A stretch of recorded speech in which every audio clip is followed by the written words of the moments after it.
Thanks to BetterHelp for supporting Future Hindsight. For 10% off your first month, go to betterhelp.com/hopeful. Start living a better life today. Thanks also to The Jordan Harbinger Show, a podcast you should definitely check out. We are enjoying the show, and we think you will as well. Search for The Jordan Harbinger Show, that's HARB as in boy, IN as in Nancy, GER on Apple Podcasts, Spotify, or wherever you listen to podcasts.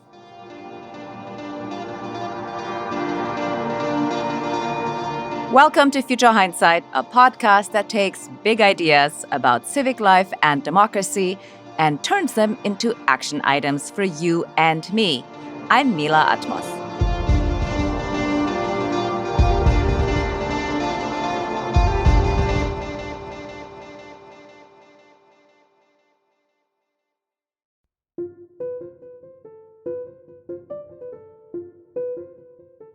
In this season of Future Hindsight, we've been looking at our current reality through the lens of the social contract. Technology has become a piece of this puzzle because it's with us all the time. We carry our cell phones everywhere, and many of us share some of our most intimate information online. At the same time, these companies sometimes abuse our data. In fact, we're often hearing how social media has contributed to the fraying of our social contract. So, on a macro level, is there a way technology can help us strengthen the social contract? And on a micro level, how can we find balance between the connections that social platforms offer and the privacy that we want? I'm so delighted to be joined today by Dr. Latanya Sweeney, professor of the practice of government and technology at the Harvard Kennedy School. Her mission is to create and use technology to assess and solve societal, political, and governance problems, and, critically for us, to teach others how to do the same. Thank you so much for joining us. Oh, thank you for having me. It's wonderful to be on your show. So, just to get us started here, how did you get interested in the issue of data privacy and algorithms? Oh, my gosh. All my life I wanted to be a computer scientist, and I was a graduate student in computer science at MIT. And part of that excitement was a belief back then that computers were the future and could really make a new future, that one that was going to be fair and equitable and full of opportunity for everyone. So one day I'm walking through the computer science lounge and I hear an ethicist say computers are evil. And so I had to stop and figure out, what are you talking about? My beloved computer's evil? And I said, I have to fix her thinking. But literally the year was 1996, and she literally foretold the future, a time where social contracts were going to be broken by technology. And the big issue at the time was inexpensive hard drives. People could collect data at a level that they never could before. It was cheap and easy to do so. And once collected, people began finding new uses for it, giving it away and selling it. And what she became concerned about was how this would unravel everyone's expectation around privacy. And she pointed to a particular data set, a health data set, that had been collected on state employees, their families, and retirees. And she said, look, here's an example. They collected this data. Now they've already sold a copy to industry. They've already given a copy to researchers. I began spilling about the benefits of technology from doing this. And I said, plus there's no names or anything on it. She says, yes, but is it anonymous? And so I look at the data carefully. It doesn't have name or address or social security number, but it did have date of birth, gender, and zip code. And if you just think about that, there are 365 days in a year. Let's say people live 100 years and 2 genders. That's 73,000 possible unique combinations. But the typical 5-digit zip code only had about 25,000 people. That sort of back-of-the-envelope calculation meant that data would tend to be unique for most people. So I wanted to test it. I go down to City Hall, I pay $20, and I get the Cambridge voter list which came on 5.25-inch floppy disk at the time. My students now have no idea what I'm talking about when I say that, but for those of you who are old enough to recall. And I got the Cambridge voter list because William Weld was the governor of Massachusetts at that time, and his information was in that data. And only 6 people had his date of birth. Only 3 of them were men, and he was the only one in his 5-digit zip code. That meant that date of birth, gender, and zip code was unique for him in the voter list, was unique for him in the health data, and by combining those two, matching on those 3 fields, I could re-identify him. So it started out as a simple experiment. Within a month, I'm testifying around the world to government bodies everywhere, and laws around the world began changing because that simple way data was given out back in 1996 wasn't just one data set. That was the best practice around the world. And what that simple experiment showed was how all of our expectations around anonymous sharing of data had been upended by sort of the recent advances in technology. Anyway, I didn't mean to go on and on, but that's how it all started. No, that's great. Actually, I think one of the big takeaways from that story is that we don't actually understand how vulnerable we are, how vulnerable our data is. And I think you very neatly, with the back of the envelope calculation, showed us just how easy it is to identify us as unique people, right? And show us that we are not anonymous. So in your story that you just told, you really weren't thinking about those dangers. And you actually started or created Hipaa, right? Is well, that please don't blame me for Hipaa. but I have to say that, I know that it's meant to protect us, right? But it actually doesn't feel that way. So how do you share with your students and other people to think critically about the potential consequences of our data, of algorithms, and to understand these privacy measures? Yeah, well, first of all, I should just clarify for Hipaa. So that experiment that I just described happened at exactly the moment in time where Congress was debating what became known as the Hipaa privacy rule. And in the earliest publications of Hipaa in the Federal Register, they actually cite me and they make reference to the experiment. What you see in the regulation itself, though, is an overfitting to the example. That is, Hipaa says, this is what we're going to do for dates can only be in the year and only the first few digits of the zip code. And so it overfit to that one example, not understanding that, other data fields can combine and make you unique too. Other data sets beyond the voter list exist that can be used to re-identify you. And so as a result, the policy didn't really get us on the right track. And so that's one thing. But how do we think about this? And how do we teach students to think about these unintended consequences or adverse consequences of technology? So that's really been sort of a life's mission from then on, has really been trying to figure a way for society to get the benefits of these new technologies without these harms. And privacy was just the first wave.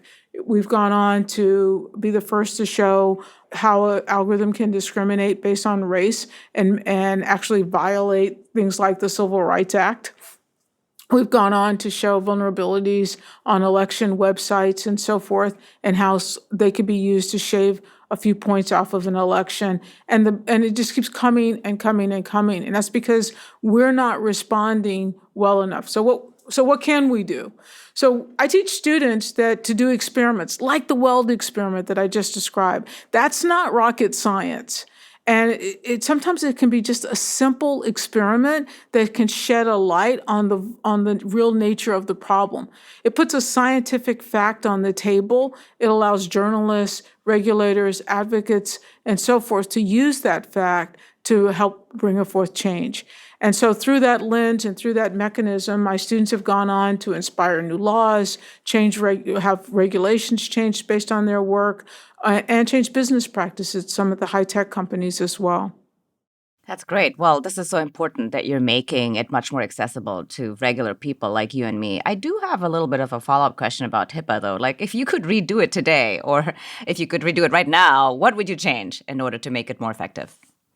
So the thing I would change the most is the get out of jail free card. So a lot of our policies are written where if you do this to your data, you can give it away freely.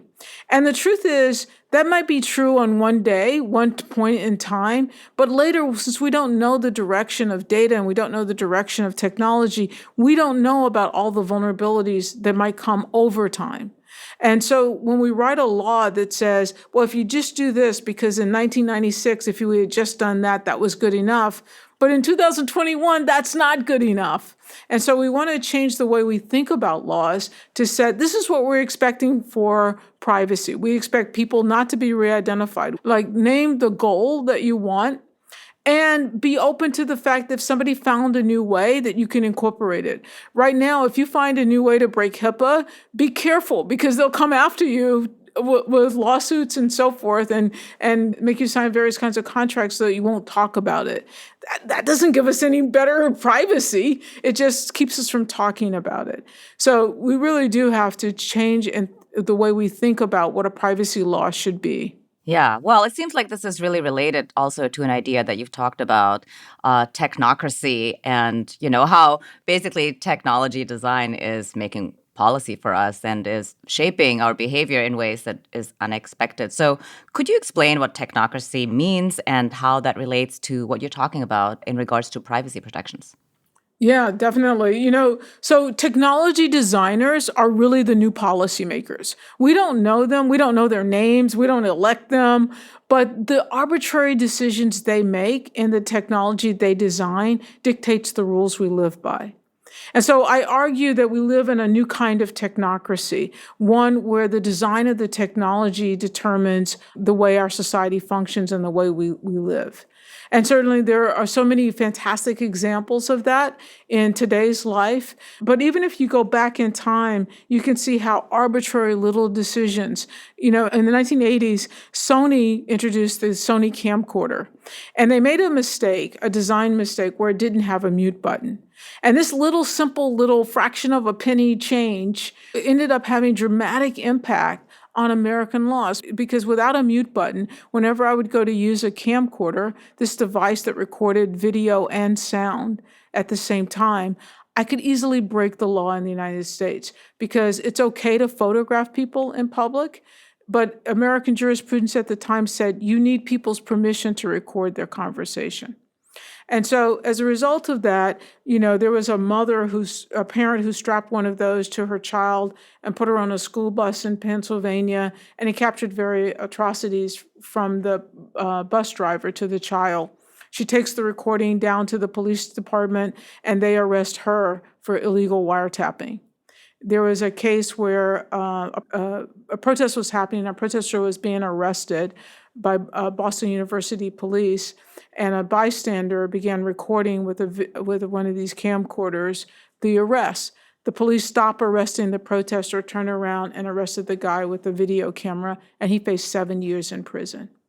So now we fast forward. Pennsylvania has a law. Every school bus is required to have a camera that records video and sound. And of course, the ACLU fought those cases, like the videotaping of the protester, and wants all the right to videotape the police in the service of their public duties. But just think about it. It was arbitrary. A lack of a mute button is how we ended up changing our laws. Maybe we would have changed our laws anyway, but that's not the way that it should have happened. People shouldn't have had to go to jail and so forth. And once a technology is successful in the marketplace, its design gets replicated without question. And so today, most of us video record using our mobile phones or mobile iPads or devices, and none of them have a mute button either. It's just a continuous replication of that same original design, even though today all they'd have to do is add a software change to have a mute button. So the design of the technology really matters.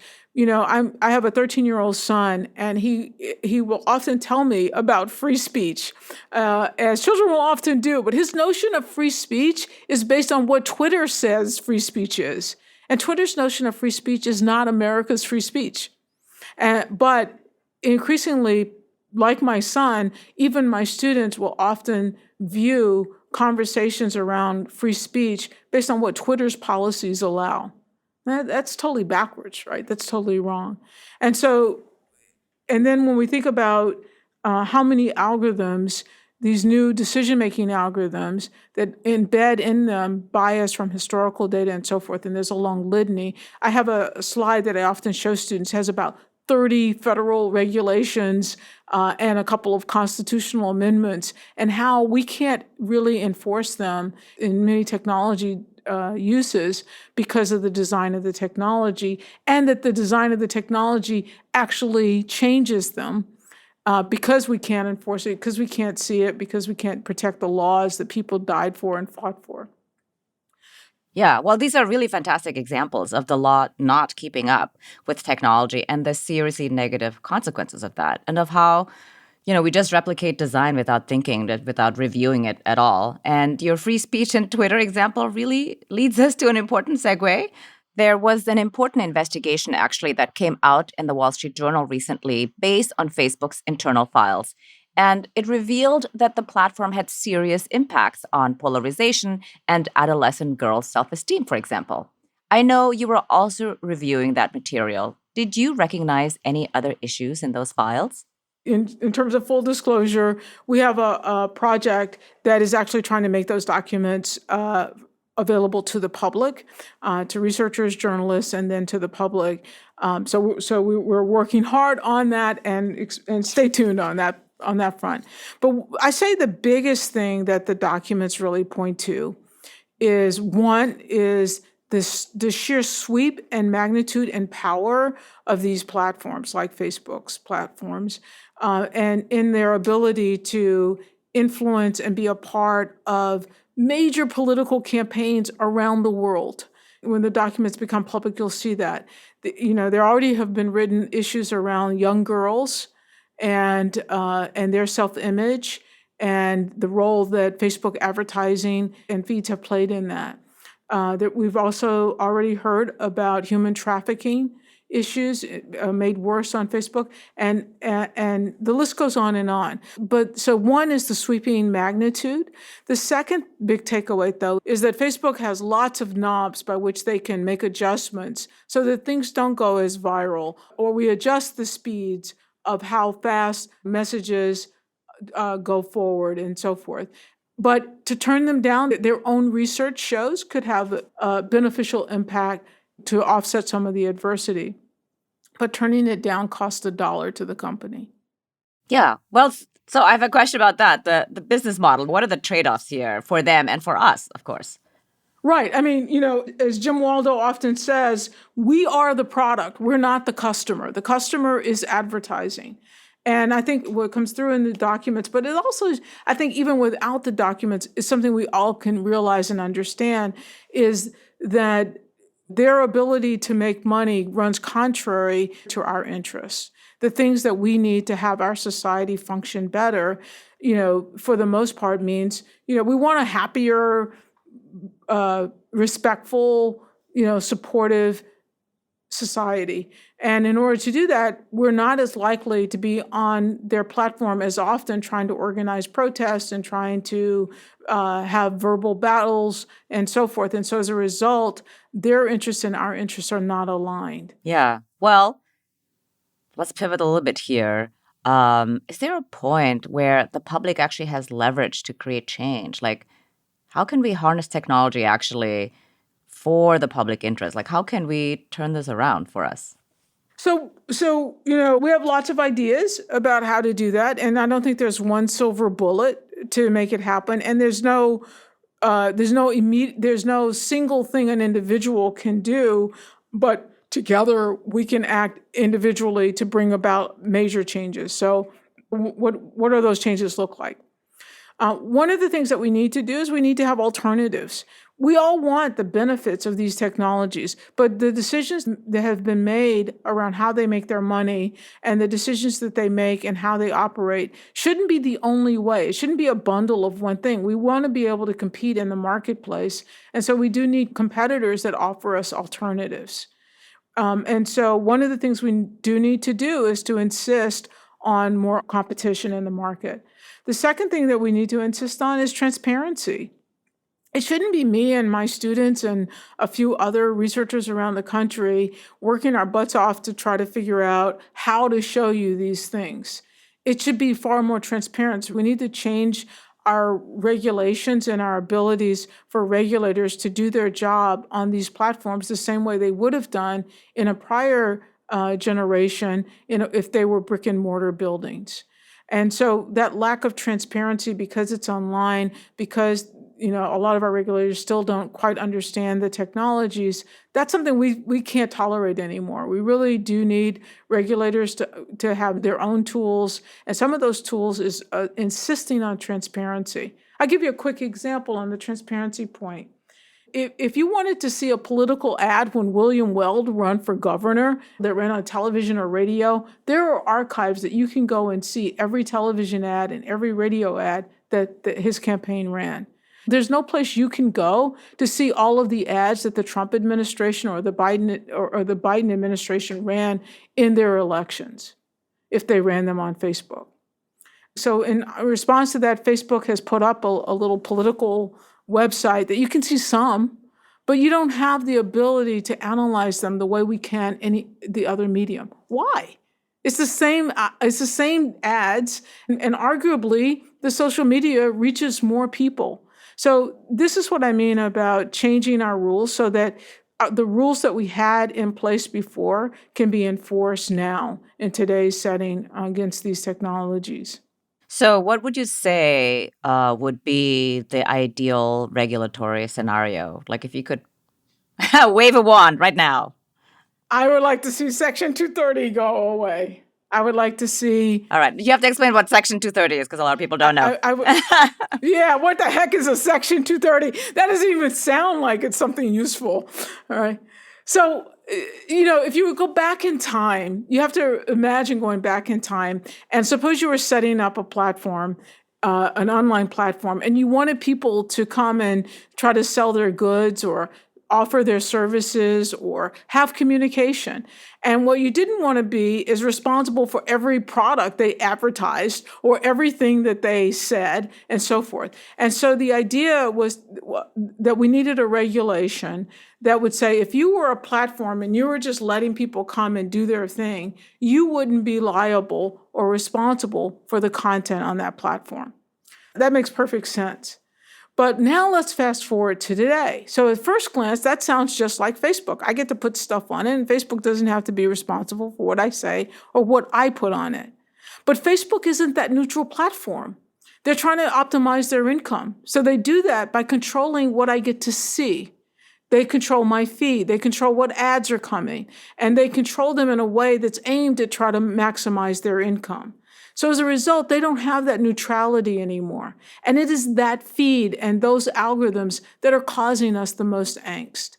And so I argue that they therefore no longer qualify for that same kind of protection that we wanted them to have in the earlier years.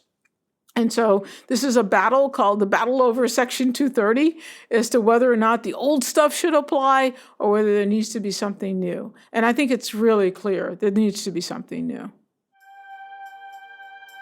We'll continue our conversation with Dr. Sweeney in a moment. But first, I want to tell you about BetterHelp. Do you wonder what interferes with your happiness or prevents you from achieving your goals? BetterHelp will assess your needs and match you with your own licensed professional therapist, all without ever having to sit in an uncomfortable waiting room. BetterHelp is committed to facilitating great therapeutic matches, so they make it easy and free to change counselors if needed. It's also more affordable than traditional offline counseling, and, better yet, financial aid is available. Basically, BetterHelp is convenient, professional, and affordable. No wonder it's the world's largest therapy platform. In fact, so many people have been using BetterHelp that they're recruiting additional counselors in all 50 states. Of course, anything you share is confidential, and you can schedule weekly video or phone sessions. Start living a happier life today. Get 10% off your first month at betterhelp.com/hopeful. Join over 1 million people who have taken charge of their mental health. That's betterhelp.com/hopeful for 10% off your first month.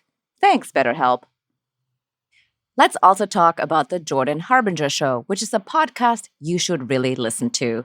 And I know that every day somebody tells you that you just have to listen to some podcast, and you nod and you say, sure. Then you never listen to it. Don't let that happen here. The Jordan Harbinger Show covers such a wide range of topics through weekly interviews with heavy hitting guests that there's truly something for everyone. A recent guest was the psychology professor at Harvard, Steven Pinker, on his latest book, Rationality: What It Is, Why It Seems Scarce, Why It Matters. Jordan is always focused on pulling useful, practical insights out of his brilliant guests. The episodes are loaded with bits of wisdom that you can use to legitimately change your mind and improve your life right away. If that's not worth checking out, I'm not sure what is. You can't go wrong with adding the Jordan Harbinger Show to your rotation. It's incredibly interesting, and there's never a dull show. Search for the Jordan Harbinger Show. That's HARB as in boy, IN as in Nancy, GER on Apple Podcasts, Spotify, or wherever you listen to podcasts. And now, back to our conversation with Dr. Latanya Sweeney.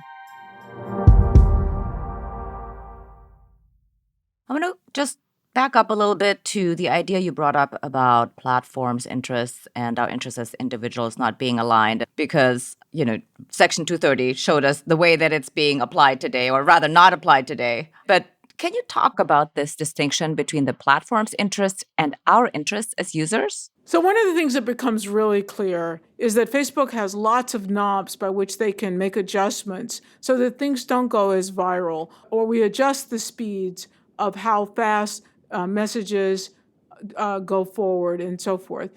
The question has to do with its economics, the business model. The issue is primarily not the design or that the platform has to be designed that way in order to deliver the benefits that we as a society enjoy and want to enjoy. The issue is how it goes about making its money. Now, one thing I think everyone, because we get the service for free, we think it is free. It's not free. This is the cost we pay. And if we had to pay for it, some of us might not love it as much.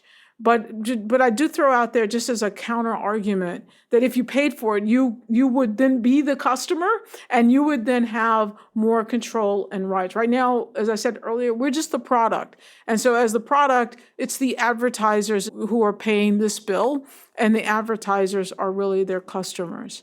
So that's one model. I gave you two models. The advertising model that we currently have, the customers pay model is another model. I don't think either of those are the right model. I think there are lots of places in between, and I think that's where we really need to go. So what would a middle way platform look like to you? Because, I know that there have been several platforms where you have to pay, but as far as I can tell, nobody is using them because nobody wants to pay for it. So what's a way? What's the third way? Well, ironically, we already have some great examples of stuff in the middle. Not in the middle, but stuff moving towards the middle. So we all bought into this financial arrangement because we wanted Google search for free, we wanted to use Facebook for free, and so forth. And that's one thing. But then there came this point where I had to buy my iPhone. I had to buy my phone, and you still own the data and you still control it. I have to buy my Amazon Echo, and you still listen whenever you want. It's still, you're controlling the data, you're controlling my experience. And so we've now kind of begun moving towards where we are actually paying for it, but we're not demanding or acting like a consumer in those spaces. And so so it does pose a model that may be forthcoming. So that's one model. A third model might be that we change the infrastructure where individuals at least get control of their own data. That is, okay, fine, I go use your service, I use your service for free. You put a copy of my data in my private repository, and then I can have other apps and other products service me, some of which I may pay, that uses my copy of my data from different silos. And so that's another model that we've been exploring, for example.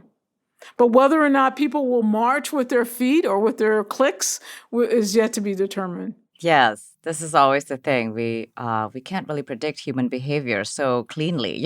This is my beef with economics, that we assume people are rational and they're not. But anyway, so this point about the financial model is really important, obviously, and we don't talk about it enough. And I wanted to ask you a question about how that relates to your book that you're writing right now, In Technology We Trust. Can you talk about what your thesis is about the book and the relationship you see between the social contract and technology? Yeah, definitely. It goes back to the story that I talked about earlier, the ethicist that foresaw the future who said technology is breaking all of our social contracts. And she was absolutely right about that. And so the book, In Technology We Trust, how to dictate the technologies that determine how we live, is really about the lessons that we've learned with the students over the last 2 decades. And those lessons have to do with that there are ways that we could have different outcomes, and that those different outcomes service both society and the technology producers. Where do they come from? Well, the book unfolds it across the spectrum of the technology society, of the technology life cycle. There are these stages that technology development goes through, and at any stage, there are remedies as to how you could avoid or address a technology society clash. And the earlier you avoid it, the easier it is. It's kind of like the Sony example. If I do it in design, I just put a mute button in. No one would even have noticed, and a whole set of consequences, adverse consequences, could have been avoided. So the book has lots of stories that come back over time to use where individuals have made certain decisions and choices in technology design, and also what alternatives look like then, but why they chose the route that they chose. So we look at solutions in the vision stage, then on to development, through commercialization, that magic place, which we've talked a lot about today, where the design of the technology has to be commercialized. You have to figure a way to make money. You got to come up with a business model, and which is not easy to do, frankly. But once you do that in the commercialization stage, when the product goes into the marketplace, we often can't distinguish the part of it that's the business model from the part of it's that's the design of the technology. And so as a result, by the time it gets in the marketplace and we see a clash, all we have are kind of add-on policies, things, little band-aids of things that we can try to do to sort of soothe it over in that moment. And then if it gets towards the legal stage, then we can do these kinds of things that my students have done a lot of. And that's an experiment. We call them experiments of shame, where you do a scientific experiment and it's kind of like, shame on you, company, that this is true or that you allowed this to happen. And then we see some action. Right. Well, so there are two things. One is the Sony camcorder, the mute button idea, right? Like, I'm pretty certain that whoever was at Sony, it didn't even occur to that person. And it didn't occur to us either, right? So it's the kind of thing, like, as a consumer, as regular people, how can we be thinking critically about the products that we buy or use? Because I don't think we think about this. And I'm not quite sure we can, or how can we? That's the question for you. Right. I think that's exactly. I think that you're underscoring two really important points. The first is I'm limited as to what I, as an individual consumer, can do, but you're not limited what you can do with your single action, single voice in collection with others. And also, we want the benefits of these technologies. It seems incumbent on us, and it's so much easier if the technology designer will think about stakeholders and society as a stakeholder when they're building these technologies. In the Sony case, I think the problem really happened. This is a big multinational corporation, a big tech company of its time. And they had already been selling millions and millions of dollars in products here in the United States. So you would think that they had the legal firms, the know-how to know that that mute button was going to be a problem. But in Japan, the rules are different. And so in Japan, you can record both sound and video in public. And I think that's where the problem came, and nobody caught it. Yeah. Well, so this is a sidestep, but you're talking about different laws here, like it's different in Japan. And There are different privacy laws, for example, GDPR in Europe. So this makes me think about that example you have spoken about in the past, that strong data privacy laws are like having a blanket. So can you explain that? Yes, I'd be happy to explain it. I sometimes call that why Facebook could be developed in Cambridge, Massachusetts, and not in Cambridge, England. So when you look at privacy laws, last time I counted in the United States, we have 2,148 privacy laws. And if a privacy law is to drape a person's body, our 2,000 laws are like little bitty dots that stack on top of each other, leaving almost the entire body naked and it's exposed. In Europe and Canada and a few other countries, when you look at their privacy laws, they're laws that drape the entire body. So how does this relate to Facebook? Well, so when Facebook starts, the company is collecting personal information on individuals because it allows you to put the information on, they're holding it, and you're sharing it with others. And we don't have a law that stops that, right? Because the way to think about privacy laws in the United States is it goes unless there's a law that says it doesn't. So anyone could do this. And so as a college student here at Harvard, that's exactly what he did, right? But if he had been in Cambridge, England, if Mark Zuckerberg had been in Cambridge, England, the collection of personal information requires approval, right? He would have to apply whether or not he could do this. And I think that step alone would have meant we probably wouldn't have had Facebook. So that example, my hypothetical example, really tells us how different privacy policies can play and its relationship to innovation. So on the one hand, the blanketed policy gives us the opportunity for privacy protections that we don't enjoy here in the United States. On the other hand, our lack of privacy policies has allowed our tech companies to really move forward very, very quickly because for the most part, they didn't have anything to slow them down as they went towards the marketplace. And so it gives us both the benefits as well as the consequences. I just want to say one more thing, though, about the speed to market. This is a real interesting thing. You know, the second industrial revolution was huge. We had cars. I mean, we just got almost everything we enjoy in modern society that isn't digital came from the second industrial revolution. But it took a long time for electricity to get into our homes from the time it was created because wires had to be run. Lots of decisions had to be negotiated around safety. You know, why I should believe that when I plug something in, it's not going to blow up in my hand. Things like that. All that had to be worked out as society adopted more and more electrical appliances. Similarly with cars, the car gets invented. Now there has to be all these new rules about what the car has to do. Does it have to have brakes? Does it have to have a regulator on its gas pedal so that it can have a smooth acceleration so people can monitor speed? All of those things had to be worked out as roads had to be built. But today, technology, anyone can build anything, pretty much anything, and put it on the web, and you're already in the marketplace. So the speed at which we can go to market is also a factor. Right. Well, so you have spoken about this earlier, how, really we need to take collective action individually. It's much more difficult. But so what are two things that people can do, whether that's individually or collectively? Like, what are your ideas that an everyday citizen can do? I think the first thing that individuals need to do is when you're given a choice of a technology that offers you some protections, you should take that moment and really think about it. So within the next couple of years, I do think we'll see more platforms that will offer us alternatives. And will people choose, to stick with, the current Twitter, Facebook, TikTok, or will they choose an alternative version? And the reason that turns out to be important is because of network effects. A lot of social media has to do with it's not just me on Facebook, it's me and my friends, and this is how I communicate or how I share. And so it's almost needing a larger number of friends and others to move to the alternative platforms.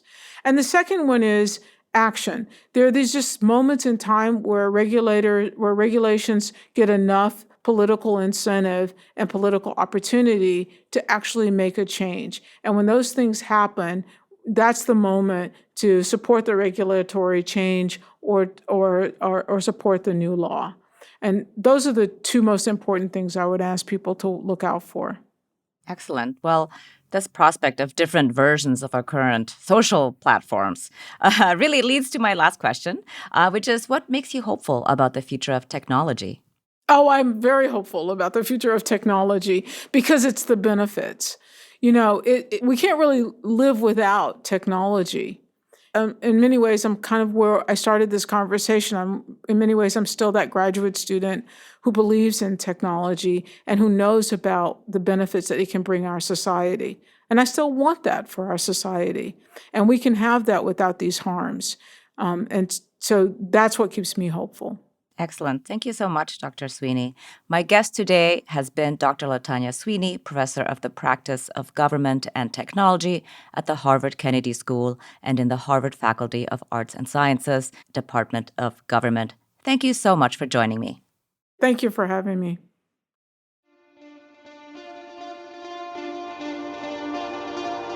Next week on Future Hindsight, we'll be talking about the relationship between religious faith and the social contract with the Reverend Dr. Emma Jordan Simpson. She's the president of Auburn Seminary, which emphasizes the building of a multi-faith movement for justice in order to build the America of tomorrow. This is a conversation you're going to want to hear, so make sure you're subscribed to Future Hindsight.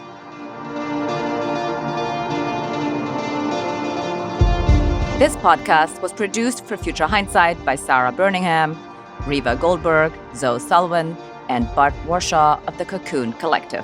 Zach Travis is our associate producer. Until next time, stay engaged.